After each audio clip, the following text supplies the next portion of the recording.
வேலூர், மதுரை, கரூர், ஈரோடு உட்பட 8 இடங்களில் சதமடித்த வெயில். மேலும் 4 நாட்களுக்கு வெப்பத்தின் தாக்கம் அதிகரிக்கும் என வானிலை மையம் எச்சரிக்கை. மக்களால் தேர்ந்தெடுக்கப்பட்ட அரசின் விருப்பத்தை யாராலும் தடுக்க முடியாது.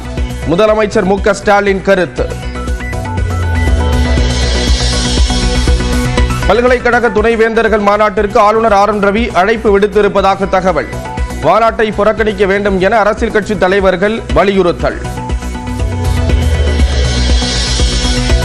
திருச்சி உறையூரில் கழிவுநீர் கலந்த குடிநீரை குடித்து 2 பேர் உயிரிழந்ததாக எதிர்க்கட்சி தலைவர் எடப்பாடி பழனிசாமி குற்றச்சாட்டு.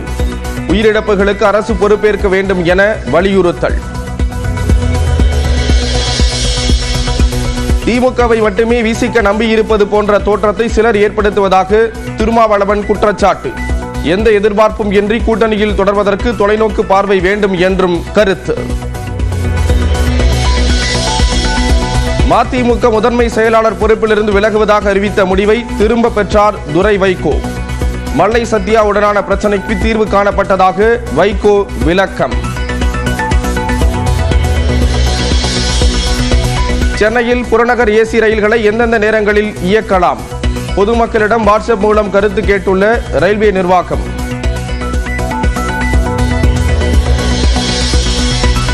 கோயம்புத்தூரில் 33 நாட்களாக நீடித்த விசைத்தறி உரிமையாளர்களின் போராட்டம் வாபஸ். ஜவுளி உற்பத்தியாளர்கள் மற்றும் விசைத்தறி உரிமையாளர்களிடையே கூலி உயர்வு ஒப்பந்தம். கரூர் மாவட்டம் குளித்தலை அருகே விமர்சையாக நடைபெற்ற மாடு மாலை தாண்டும் நிகழ்ச்சி. முதலாவதாக வந்த மாட்டிற்கு மஞ்சள் பொடி தூவி வரவேற்பு.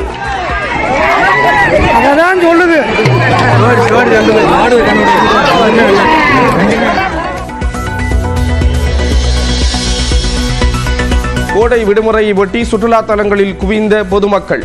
புகழ்பெற்ற கோயில்களிலும் அலைமோதிய கூட்டம்.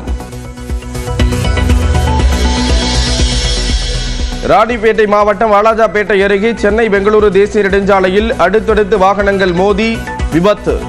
பெற்றோர் கண்முன்னே 9 வயது சிறுமி உடல் நசுங்கி உயிரிழந்த சோகம். மேகவெடிப்பு காரணமாக வெள்ளக்காடான ஜம்மு காஷ்மீர். 2 குழந்தைகள் உட்பட 3 பேர் உயிரிழந்த நிலையில் மீட்பு பணி தீவிரம்.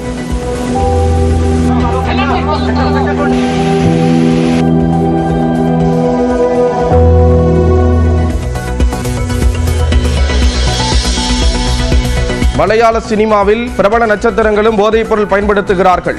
குட் பேட் அக்லி படத்தில் நடித்த மலையாள நடிகர் ஷைன் டாம் சாக்கோ அதிர்ச்சி தகவல்.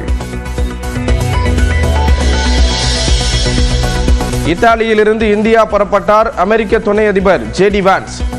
இறக்குமதி வரி, வர்த்தகம் உள்ளிட்டவை குறித்து இன்று பேச்சுவார்த்தை நடத்தப்படும் என எதிர்பார்ப்பு.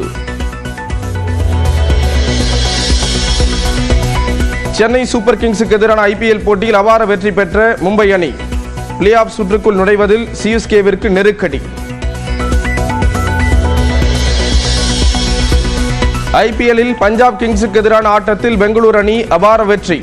அரை சதம் கடந்து வெற்றியை வசப்படுத்திய விராட் கோலி படிக்கல்.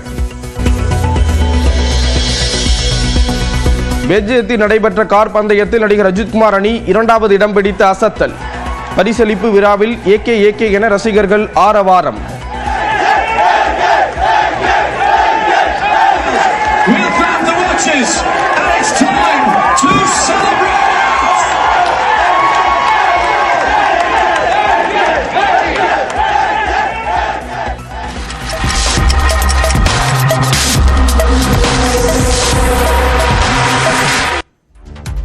வணக்கம், இது பிரேக் ஃப்ரீ பிரைம் டைம். முழுமையான செய்திகளின் 3 மணி நேர அணிவகுப்பு. முதலில் சூப்பர் 60.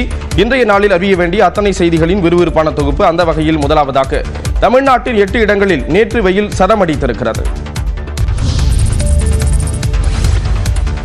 தமிழ்நாட்டில் 4 நாட்களுக்கு வெயில் சுட்டெரிக்கும் என்று வானிலை ஆய்வு மையம் தெரிவித்துள்ளது. தமிழ்நாட்டின் 8 இடங்களில் நேற்று வெயில் 100 டிகிரி ஃபாரன்ஹீட்டை தாண்டி பதிவாகியுள்ளது. வேலூர் மற்றும் மதுரை விமான நிலையத்தில் அதிகபட்சமாக 104 டிகிரி ஃபாரன்ஹீட் வரை வெப்பம் சுட்டெரித்தது. இதேபோன்று மதுரை நகரம், கரூர், ஈரோட்டில் 103 டிகிரி ஃபாரன்ஹீட், திருச்சி, திருத்தணியில் 102 டிகிரி ஃபாரன்ஹீட்டும் வெப்பம் பதிவாகியுள்ளது. சென்னை மீனம்பாக்கத்தில் 100 டிகிரி ஃபாரன்ஹீட் வரை வெயில் கொளுத்தியதாக வானிலை மையம் தெரிவித்துள்ளது. இந்நிலையில் தமிழ்நாடு, புதுச்சேரியில் இன்று முதல் 4 நாட்களுக்கு அதிக அதிகபட்ச வெப்பநிலை இயல்பை விட 3 டிகிரி செல்சியஸ் அதிகமாக இருக்கக்கூடும் என்றும் அதிக வெப்பநிலை மற்றும் ஈரப்பதம் காரணமாக அசௌகரியம் ஏற்படலாம் என்றும் வானிலை ஆய்வு மையம் தெரிவித்துள்ளது. அதே சமயம் தென்னிந்திய பகுதிகளின் மேல் கிழக்கு மற்றும் மேற்கு திசை காற்று சந்திக்கும் பகுதி நிலவுவதால் இன்று முதல் 26ஆம் தேதி வரை தமிழ்நாடு, புதுச்சேரியில் மிதமான மழை பெய்யலாம் என்றும் கணிக்கப்பட்டுள்ளது. தமிழ்நாட்டில் திமுக கூட்டணி மென்மேலும் வலுவடைவதாக முதலமைச்சர் மு.க.ஸ்டாலின் தெரிவித்துள்ளார். சென்னை அண்ணா அறிவாலயத்தில் திமுக தலைவரும் முதலமைச்சருமான மு.க.ஸ்டாலினை சந்தித்த மார்க்சிஸ்ட் கம்யூனிஸ்ட் கட்சியின் பொதுச் செயலாளர் எம்.ஏ. பேபி ஆளுநருக்கு எதிரான வழக்கில் சாதகமான தீர்ப்பை பெற்றதற்கு வாழ்த்து தெரிவித்தார். பின்னர் நியூஸ் 18 தமிழ்நாட்டிற்கு பேட்டியளித்த எம்.ஏ. பேபி அதிமுக பாஜக கூட்டணியால் எந்த மாற்றமும் ஏற்படாது என்றும் வரும் சட்டப்பேரவை தேர்தலிலும் திமுக தலைமையிலான கூட்டணி வெற்றி பெறும் என்றும் நம்பிக்கை தெரிவித்தார். Tamil played a very important role. Tamil Nadu is the state from where not a single MP could be elected supporting BJP or their allies. Coming assembly election also would be a far more powerful show of strength of the secular democratic arrangement that is there in Tamil Nadu. Opportunistic alliance of BJP and AIDMK is not going to work in Tamil Nadu. இந்த சந்திப்பு குறித்து முதலமைச்சர் மு.க.ஸ்டாலின் வெளியிட்ட X பதிவில் திமுக கூட்டணி உறுதியாக இருப்பதாகவும் மென்மேலும் வலுவடைவதாகவும் தெரிவித்துள்ளார். மக்களால் தேர்ந்தெடுக்கப்பட்ட அரசின் விருப்பத்தை தேர்ந்தெடுக்கப்படாதவர் தங்களின் அதிகாரத்தால் தடுக்க முடியாது என்று கூறியுள்ளார். ஆளுநர் ஆர்.என். ரவி துணைவேந்தர்கள் மாநாட்டிற்கு அழைப்பு விடுத்திருப்பது உச்சநீதிமன்ற தீர்ப்பை அவமதிக்கும் செயல் என்று மார்க்சிஸ்ட் கம்யூனிஸ்ட் கட்சியின் மாநில பொதுச் செயலாளர் சண்முகம் தெரிவித்துள்ளார். துணைவேந்தர்களை நியமிக்க தமிழ்நாடு அரசுக்கு தான் அதிகாரம் இருப்பதாக சமீபத்தில் உச்சநீதிமன்றம் தீர்ப்பளித்தது. இந்நிலையில் தமிழ்நாட்டு பல்கலைக்கழக துணைவேந்தர்கள் மாநாட்டை வரும் ஏப்ரல் 25ஆம் தேதி உதகை ராஜ்பவனில் நடத்த ஆளுநர் நடவடிக்கை எடுத்திருப்பதாக தகவல் பரவியது. இதனிடையே டெல்லி சென்ற ஆளுநர் ரவி குடியரசு துணைத் தலைவர் ஜெகதீப் தன்கரை சந்தித்தார். அப்போது இந்த மாநாட்டில் பங்கேற்க அழைப்பு விடுத்ததாகவும் கூறப்படுகிறது. மேலும் துணைவேந்தர்களுக்கும் அழைப்பு விடுக்கப்பட்டுள்ளது. இதனை பல்வேறு தரப்பினர் எதிர்த்து வருகின்றனர். இந்நிலையில் இந்த மாநாட்டை புறக்கணிக்க வேண்டும் என்று சிபிஎம் மாநில செயலாளர் சண்முகம் தெரிவித்துள்ளார். உச்சநீதிமன்ற தீர்ப்பை தாங்கிக் கொள்ள முடியாமல் தான் இந்த மாநாட்டிற்கு அழைப்பு விடுத்து புதிய சர்ச்சையை ஆளுநர் உருவாக்கியிருப்பதாகவும் சண்முகம் தெரிவித்துள்ளார்.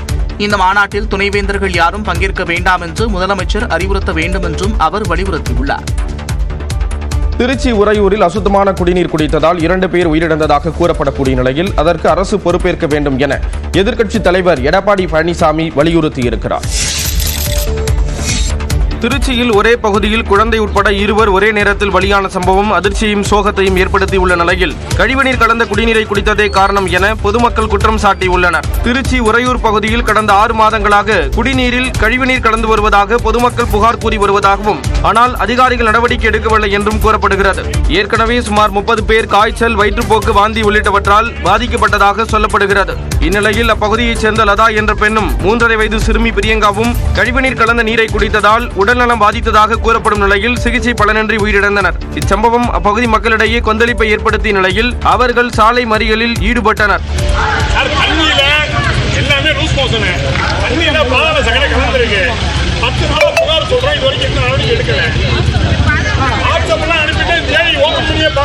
மாநகராட்சி அதிகாரிகளின் அலட்சியமே 2 உயிர்கள் பறிபோனதற்கு காரணமாக மக்கள் குற்றம் சாட்டியுள்ளனர். என்ன எல்லாம் சிக்காயிட்டே இருக்காங்க, யாரும் எந்த நடவடிக்கை எடுக்கல. தண்ணி வரும்போதே புழுவா வருது. இதை தடுக்க தவறு அதிகாரிகள் மீது நடவடிக்கை எடுக்கணும். மேலும் இந்த பிரச்சனையை உடனடியாக சரி செஞ்சு இந்த பகுதி மக்கள் உயிரை காப்பாற்றணும். அதிகாரிகள் நினைச்சிருந்தா 1 வாரத்துக்கு முன்னாடியே சரி பண்ணிடணும். அதே சமயம் கோயில் திருவிழாவில் கொடுக்கப்பட்ட அன்னதானம் தான் லதா, பிரியங்கா உயிரிழப்புக்கு காரணமாக சுகாதாரத்துறை அதிகாரிகள் கூறி வரும் நிலையில் இந்த சம்பவம் தொடர்பாக விசாரணை நடந்து வருகிறது.